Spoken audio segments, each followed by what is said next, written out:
Welcome, my dear students and friends.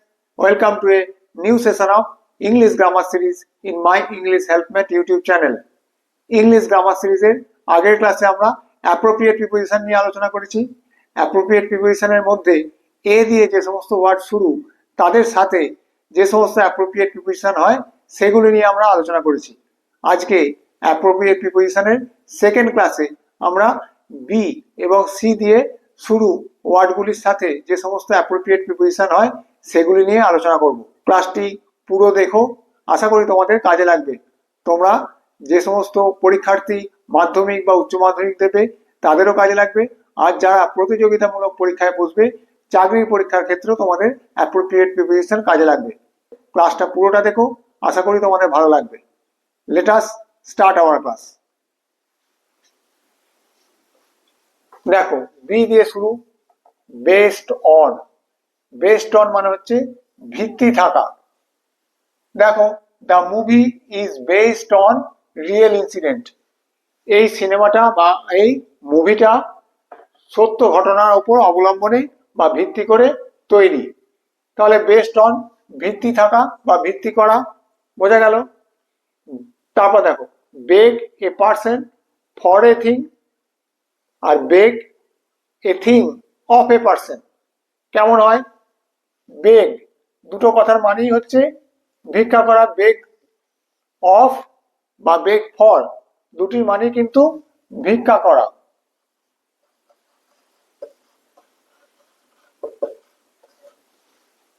বেগ যদি আমরা পার্সনকে আগে রাখি তাহলে beg a person for a thing, যে জিনিসটা ভিক্ষা করবো সেটা যদি শেষে রাখি তাহলে পার্সন, কারোর কাছে আমি ভিক্ষা করছি, তাহলে beg a person for a thing.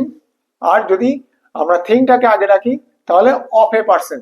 উদাহরণ দেখো, he begged the teacher for mercy.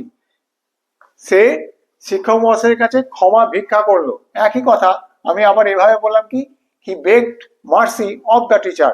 দেখো, আগে আমরা এখানে টিচারকে রেখেছি, মার্সিকে শেষে রেখেছি, ফর বসলো এখানে। আর এখানে দেখো, আমরা আগে মার্সি রেখেছি, যেটা ভিক্ষা করছি, যার কাছে ভিক্ষা করছি তাকে শেষে রেখেছি, এখানে আমরা অফ বসালাম। তাহলে বোঝা গেল, he begged the teacher for mercy আর he begged mercy of the teacher. তাহলে কি হলো? Beg a person for a thing আর beg a thing of a person. বোঝা গেল। তারপর দেখো, বিলিভ ইন, কোনো কিছুতে বিশ্বাস করা, কোনো কিছুর অস্তিত্বে বিশ্বাস করা, কোনো কিছুতে বিশ্বাস করা। Believe in. He does not believe in God. সে ঈশ্বরের অস্তিত্ব আছে, সে ঈশ্বর আছে বলেই বিশ্বাস করে না, ঈশ্বরে বিশ্বাস করে না, কোনো কিছুর অস্তিত্বে বিশ্বাস করা, সেটা হলো বিলিভ ইন। বোঝা গেল। বিলং টু, অধিকারে থাকা। This car belongs to me. এই কার, এই গাড়িটি আমার অধিকারে রয়েছে। Belongs to. বিলং টু মানে অধিকারে থাকা। বিলিভ ইন মানে কোনো কিছুতে বিশ্বাস করা, কোনো কিছুর অস্তিত্বে বিশ্বাস করা। Beg a person for a thing, beg a thing of a person. আর বেসড অন ভিত্তি থাকা। প্রথম কটা অ্যাপ্রোপ্রিয়েট প্রিপোজিশন লিখে ফেলো। দেখো, বেন্ট অন ঝোঁক বা একটা একগুঁয়ে ভাব। বেন্ট অন মানে হচ্ছে ঝোঁক বা একটা একগুঁয়ে ভাব। He is bent on going there.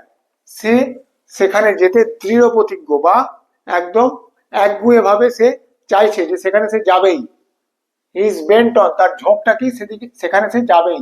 Bent on going দেয়ার মানে কোনো কিছুর প্রতি অত্যন্ত একগুঁয়ে মনোভাব, সেটাকে বলে বেন্ট অন। বুঝা গেল।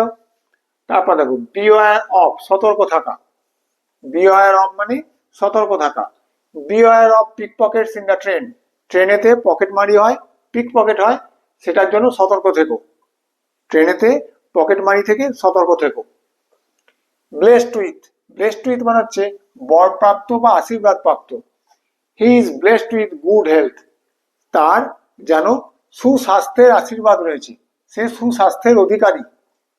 কোনো কিছু অধিকারী বোঝাতে, ভালো অর্থে পজিটিভ অর্থে অধিকারী বোঝাতে ব্লেসড উইথ কথাটা ব্যবহার করা হয়। তারপর দেখো, ব্লাইন্ড অফ, দৃষ্টিশক্তিতে অন্ধ।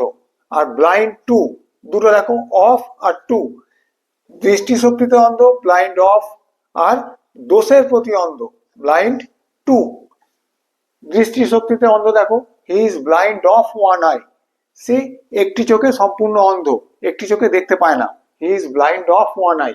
আর কোনো কিছু দোষের প্রতি অন্ধ, কোনো কিছু দেখেও না দেখে থাকা, সেটাকে বলা হয় ব্লাইন্ড টু। সেটা কেউ নিজে অন্ধ না থেকেও হতে পারে, সে শারীরিকভাবে অন্ধ নাও হতে পারে, কিন্তু সে যদি কোনো কিছু দেখেও না দেখে সেটাকে বলা হয় blind to. He is blind to his son's fault, সে তার নিজের ছেলের দোষের প্রতি অন্ধ, মানে সে তার নিজের ছেলের দোষ দেখতে পায় না। বোঝা গেল? লিখে নাও।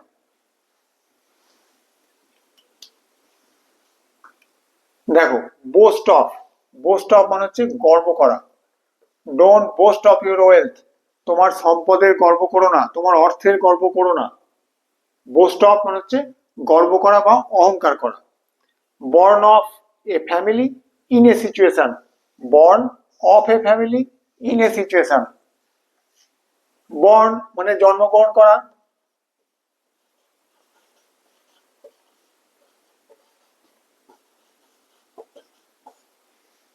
বর্ন মানে জন্মগ্রহণ করা, বিয়ার বোর বর্ন। তারপর দেখো, born of a family in a situation.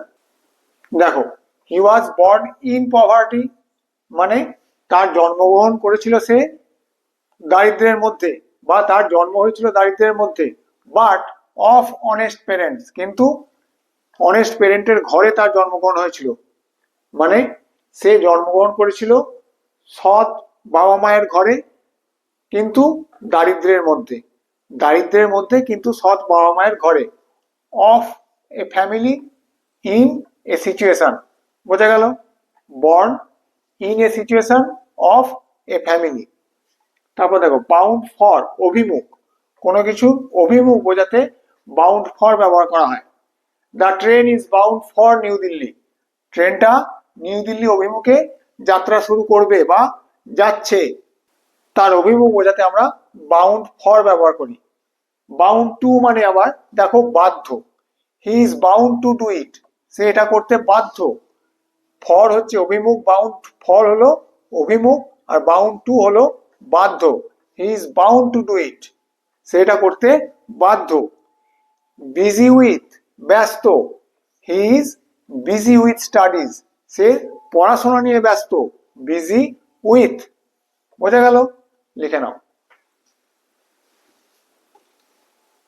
দেখো, বাস্ট ইনটু, বাস্ট ইনটু আর বাস্ট আউট। বাস্ট ইনটু মানে হচ্ছে কান্নায় ভেঙে পড়া, আর বাস্ট আউট হচ্ছে হাসিতে ফেটে পড়া। দেখো, ইনটু বললে কান্নায় ভেঙে পড়া, আউট বললে হাসিতে ফেটে পড়া। He burst into tears hearing the news, সে খবরটা শুনে সে কান্নায় ভেঙে পড়লো, বাস্ট ইনটু টিয়ার্স। আর হি বাস্ট আউট লাফিং অ্যাট দ্য জোক, মানে এই জোকটা শুনে সে হাসিতে ফেটে পড়লো। ইনটু মানে কান্নায় ভেঙে পড়া, আউট মানে হাসিতে ফেটে পড়া। বোঝা গেল? লিখে নাও। বি দিয়ে যে সমস্ত প্রয়োজনীয় ওয়ার্ডগুলি শেষে অ্যাপ্রোপ্রিয়েট প্রিপোজিশন বসে সেগুলি নিয়ে আমরা আলোচনা করে ফেললাম। এবার আমরা সি দিয়ে যে সমস্ত প্রয়োজনীয় ওয়ার্ড যেগুলির অ্যাপ্রোপ্রিয়েট প্রিপোজিশন বিভিন্ন পরীক্ষাতে পড়ে সেগুলি নিয়ে আলোচনা করব। দেখো, ক্যালাস টু, সি দিয়ে প্রথম কি? ক্যালাস টু, উদাসীন থাকা। He is callous to his studies, সে তার স্টাডি পড়াশোনা নিয়ে উদাসীন। ক্যালাস টু মানে উদাসীন। ক্যাপেবল অফ, সক্ষম, she is capable of doing this, সে এটা করতে সক্ষম। ক্যাপেবল অফ মানে হলো সক্ষম। ক্যাপাসিটি ফর, যোগ্যতা, কোনো কিছু যোগ্যতা বোঝাতে আমরা ক্যাপাসিটি ফর ব্যবহার করি। He has a capacity for leading A team, কোনো টিম বা কোনো দলকে নেতৃত্ব দেওয়ার একটা স্বাভাবিক যোগ্যতা রয়েছে তার। বোঝা গেল? কেয়ার ফর মানে গ্রাহ্য করা। She has no care for her children, তার সন্তানদের প্রতি তার কোনো কেয়ার নেই, বা সে সন্তানদের কথা গ্রাহ্য করে না, সন্তানদের কথা ভাবে না, সেই জন্য এখানে কেয়ার ফর হলো গ্রাহ্য করা। কেয়ার অফ, যত্ন নেওয়া। Take care of your parents, তোমার বাবা মায়ের যত্ন নিও। কেয়ার অফ, যত্ন নেওয়া। কেয়ার ফর, গ্রাহ্য করা। বোঝা গেল? লিখে নাও। দেখো, সার্টেন অফ মানে নিশ্চিত। I am certain of his success, তার সাফল্য সম্বন্ধে আমি নিশ্চিত। সার্টেন অফ মানে হলো নিশ্চিত। চার্জ উইথ অভিযোগ করা, হি ওয়াজ চার্জড উইথ থেফট, সে চুরির অভিযোগে অভিযুক্ত। হি ওয়াজ চার্জড উইথ থেফট। বোঝা গেল? ক্লোজ টু নিকট, the playground is close to the school building, school building এর খুব নিকটেই রয়েছে খেলার মাঠটা। বোঝা গেল? ক্লোজ টু মানে হলো নিকট। ক্লু টু সূত্র, I have no clue to his sudden escape, তার হঠাৎ পলায়ন, এসকেপ মানে হচ্ছে পলায়ন বা পালিয়ে যাওয়া, তার হঠাৎ পলায়নের প্রতি আমার কোনো সূত্র নেই, মানে আমি সে হঠাৎ করে কেন পালিয়ে গেল সেটার কারণ আমি বলতে পারবো না। I have no clue to his sudden escape. Clue to মানে হচ্ছে কোনো সূত্র বা কোনো কিছু মানে কোনো মিলিয়ে দেওয়া বা কারণ খুঁজে পাওয়া, সেটাকে বলা হয় clue to. Clue to a mystery মানে কোনো রহস্যের কিনারা করতে পারা বা কিনা রহস্যটার কোনো সূত্র বার করা। ক্লু টু মানে হলো সূত্র। কাম অফ জন্মগ্রহণ করা, আমরা বর্ন অফ মানেও জানি জন্মগ্রহণ করা, আর কাম অফ মানে হচ্ছে জন্মগ্রহণ করা। Born of a family, come of a family. He comes of a rich family, সে একটি ধনী পরিবারে জন্মগ্রহণ করেছে বা সে একটি ধনী পরিবার থেকে এসছে, জন্মগ্রহণ করে এসছে। বোঝা গেল? লিখে নাও। দেখো, কমেন্স অন মানে শুরু হওয়া। কমেন্স অন মানে হলো শুরু হওয়া। Our examination will commence on the 1st of August, আমাদের পরীক্ষা শুরু হবে কবে? আগস্ট মাসের 1 তারিখ থেকে, 1 তারিখ থেকে। 1st August থেকে আমাদের এক্সামিনেশন শুরু হবে। কমেন্স অন মানে শুরু হওয়া। কমেন্ট অন, কমেন্ট অন মানে হচ্ছে মন্তব্য করা। আমরা জানি কমেন্ট মানে মন্তব্য করা। কোনো কিছু বিষয়ের উপর মন্তব্য করা যখন হয় তখন আমরা কি বলি? সেই বিষয়টার আগে আমরা অন বসাই, comment on. Do not comment on everything you see, তুমি যা কিছু দেখো সবের উপর কমেন্ট বা মন্তব্য করতে যেও না। সবের উপর কমেন্ট করা, আমরা দেখো উপর কথাটা বলেই দিচ্ছি। কোনো কিছু কোনো বিষয়ের উপর কমেন্ট করাকে বলা হয় কমেন্ট অন। বোঝা গেল? Compare with similar things to dissimilar things, দেখো যখন আমরা কোনো সিমিলার থিংস মানে মানুষে মানুষে কম্পেয়ার করব, কোনো বস্তুতে বস্তুতে কম্পেয়ার করব, তখন আমরা কম্পেয়ার উইথ করব। কিন্তু কোনো ডিসিমিলার বিষম জিনিসের মধ্যে তুলনা করতে গেলে আমরা কম্পেয়ার টু ব্যবহার করি। 1 নম্বর উদাহরণটা দেখো, no batsman can be compared with Sachin, সচিনও একজন ব্যাটসম্যান আর অন্য যে কোনো ব্যাটসম্যানকে আমরা বলছি সচিনের সাথে তুলনা করা যায় না। No batsman can be compared with Sachin.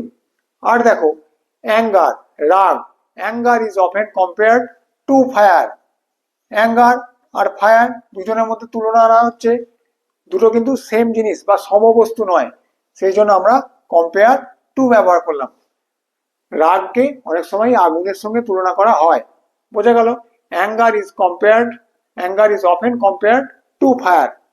বোঝা গেল? লিখে নাও। দেখো, কম্পিট উইথ মানে প্রতিযোগিতা করা, কারোর সাথে প্রতিযোগিতা করা। He competed with his friend for the first position, প্রথম পজিশনের জন্য সে তার বন্ধুর সাথে প্রতিযোগিতা করেছিল। He competed with his friend for the first position. Complain to কাউকে অভিযোগ করা, কমপ্লেন টু মানে হলো কাউকে অভিযোগ করা।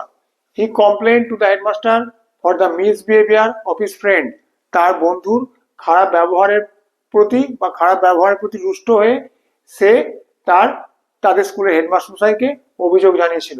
কাউকে অভিযোগ করা কমপ্লেন টু। আর কমপ্লেন এগেনস্ট কারুর বিরুদ্ধে, আমি এখানে বলতেই পারতাম against his friend. Complain misbehaviour of his friend বা he complain to the headmaster against his friend বা ফ্রেন্ডস মিসবিহেভিয়ার। বোঝা গেল? এগেনস্ট কারুর বিরুদ্ধে আর টু কাউকে অভিযোগ করা। কমপ্লাই উইথ মেনে চলা, the action কমপ্লাইজ with the proposal of the head of the office, অফিসের যিনি প্রধান তাই তিনি একটা প্রস্তাব দিয়েছিলেন, সেইটা মেনে চলেই এই কাজটা হয়েছে। The action কমপ্লাইজ with the proposal of the head of the office, comply with মেনে চলা। কম্পোজড অফ তৈরি, কোনো কিছুর মধ্যে যে উপাদান রয়েছে, কম্পোজড অফ, কোনো কিছুর মধ্যে যে উপাদান রয়েছে সেইটা বোঝাতে আমরা কম্পোজড অফ ব্যবহার করি। কম্পোজড অফ তৈরি। দ্য সলিউশন, সলিউশন মানে এখানে সমাধান না, সলিউশন মানে হচ্ছে দ্রবণ। The solution is composed of water and syrup, এই দ্রবণটা জল আর সিরাপ দিয়ে তৈরি। কম্পোজড অফ জল এবং সিরাপ, তার মধ্যে যে ইনগ্রেডিয়েন্ট উপাদান বোঝাতে আমরা কম্পোজড অফ ব্যবহার করি। বোঝা গেল? লিখে নাও। দেখো, কনফিডেন্ট অফ, কোনো একটি ব্যাপারে আত্মবিশ্বাসী। কনফিডেন্ট অফ মানে হচ্ছে কোনো একটা ব্যাপারে আমি যখন আত্মবিশ্বাসী যে আমি এটা নিশ্চিত হবেই এটা। He is confident of his success, সে তার সফলতার বিষয়ে আত্মবিশ্বাসী, সে জানে সে সফল হবেই, সেটা আত্মবিশ্বাস। বুঝে গেল? কনফাইন্ড ইন এ রুম, কোন একটি ঘরে আবদ্ধ, সেটা বোঝাতে আমরা কনফাইন্ড ইন ব্যবহার করি। আর কনফাইন্ড টু বেড, সাধারণত অসুস্থ এটা বোঝাতে বেড রিডেন, বিছানায় সবসময় শুয়ে রয়েছে, এটা বোঝাতে আমরা কনফাইন্ড টু ব্যবহার করি, confined to bed. He is confined in his room, সে তার ঘরের মধ্যে আবদ্ধ, সেটা পড়াশোনার জন্য হতে পারে, কিন্তু হি ইজ কনফাইন্ড টু বেড মানে সে বেড রিডেন, সবসময় বিছানায় শুয়ে রয়েছে অসুস্থতার কারণে। Confined to bed, confined in room. বোঝা গেল? কনগ্রাচুলেট অন, কোনো বিষয়ে অভিনন্দন জানানো। I congratulated him on his success, তার সফলতার জন্য আমি তাকে অভিনন্দন জানালাম। বোঝা গেল? I congratulated him on his success. Congratulate on, confined in a room, to bed, confident of. বোঝা গেল? লিখে নাও। দেখো, কনসাস অফ, সচেতন। কনসাস অফ মানে হলো সচেতন। He is conscious of his mistake, সে তার ভুল সম্বন্ধে সচেতন। কনসাস অফ বলতে সচেতন বোঝায়। আমরা যখন সচেতন বলবো তখন আমরা কনসাস অফ ব্যবহার করব। কনসিস্ট অফ, গঠিত হওয়া। The committee consist of 10 members, কমিটিটা 10 জন সদস্য নিয়ে গঠিত হয়েছে। কনসিস্ট অফ মানে হলো গঠিত হওয়া। কনসিস্টেন্ট উইথ, সামঞ্জস্যপূর্ণ। Consistent with something. His action is consistent with his words, তার কাজ তার কথার সঙ্গে সামঞ্জস্যপূর্ণ, কথা আর কাজের মধ্যে মিল রয়েছে। কনসাল্ট উইথ, পরামর্শ নেওয়া। He consulted with a doctor regarding his problem, তার সমস্যা নিয়ে সে একজন ডাক্তারের সঙ্গে কথা বলেছিল বা ডাক্তারের পরামর্শ নিয়েছিল। বোঝা গেল? লিখে নাও। দেখো, কন্ট্রারি টু মানে বিপরীত। His action is contrary to his words, তার কাজ তার কথার ঠিক বিপরীত। কন্ট্রারি টু মানে হলো বিপরীত। দেখো, কন্ট্রিবিউট টু, অনুদান। Contribute to the charitable funds, যে সমস্ত দাতব্য ফান্ড রয়েছে যেখানে গরিবদের সাহায্য করার জন্য অর্থ সংগ্রহ করা হয়, সেখানে দান করো। কন্ট্রিবিউট টু মানে অনুদান। কিওর অফ, সেরে ওঠা। He was cured of a serious disease, সে একটা বড় ধরনের রোগ থেকে সেরে উঠেছে। কিওর অফ মানে সেরে ওঠা। কোপ উইথ, সামলানো।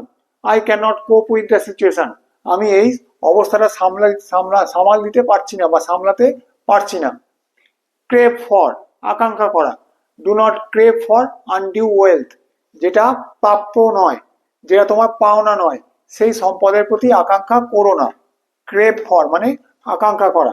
বোঝা গেল? লিখে নাও। আজকে আমরা বি এবং সি দিয়ে যে সমস্ত ওয়ার্ডের শেষে অ্যাপ্রোপ্রিয়েট প্রিপোজিশন হয় সেগুলি নিয়ে আলোচনা করলাম। কোনো অসুবিধা থাকলে কমেন্ট করে জানিও, আমি উত্তর দেওয়ার চেষ্টা করব। ক্লাস ভালো লাগলে অতি অবশ্যই ভিডিওটিকে লাইক করো আর চ্যানেলটিকে সাবস্ক্রাইব করো। Thank you.